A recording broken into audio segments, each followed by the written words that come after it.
di dare 5 biglietti da visita del Veneto, quindi un prosecco millesimato, dove c'è una festa c'è il prosecco. Un amarone della Valpolicella, l'apripista nel mondo. Io invece vi presento l'Elegia, che è un primitivo di Manduria. Questo è un vino che abbiamo dovuto addomesticare con le nuove tecnologie. Luca Zaia e Michele Emiliano si scambiano un omaggio degno del Vinitaly che avvicina il Veneto alla Puglia, regioni regine del turismo e dell'enogastronomia, in prima linea però anche nel promuovere il referendum contro le trivelle in Adriatico. Ecco, questa è la regione del rigassificatore, delle opere pubbliche, del Veneto che va e che diventa locomotiva. Perché in questo caso siete contrari?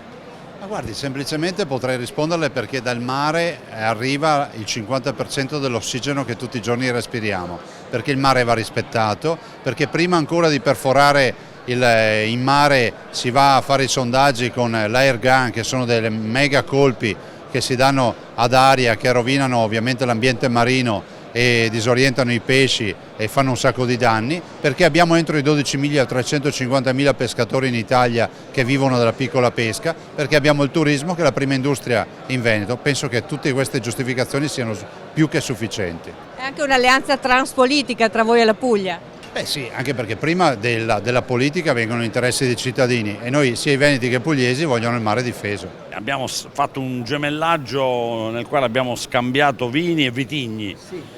Questo evidentemente ha messo insieme due regioni importantissime che fanno del mare e della campagna il loro elemento economico fondamentale. I veneti e i pugliesi sono contadini, sono marinai, sono pescatori, sono persone che non hanno mai avuto nulla in regalo, hanno dovuto sacrificarsi e sudare ogni conquista e che si sono spesso in passato anche difesi. La flotta veneziana è stata molto importante per rompere l'assedio dei Mori alla città di Bari. Noi abbiamo una festa di ringraziamento alla flotta veneziana che si chiama Vidua Vidua, proprio guardala. Vino, turismo e salvaguardia dell'ambiente e delle coste per tutelare un patrimonio che è anche risorsa economica per entrambe le regioni. Certamente le trivelle sono una roba di Paperon de Paperoni del secolo scorso, non sono più neanche un'economia.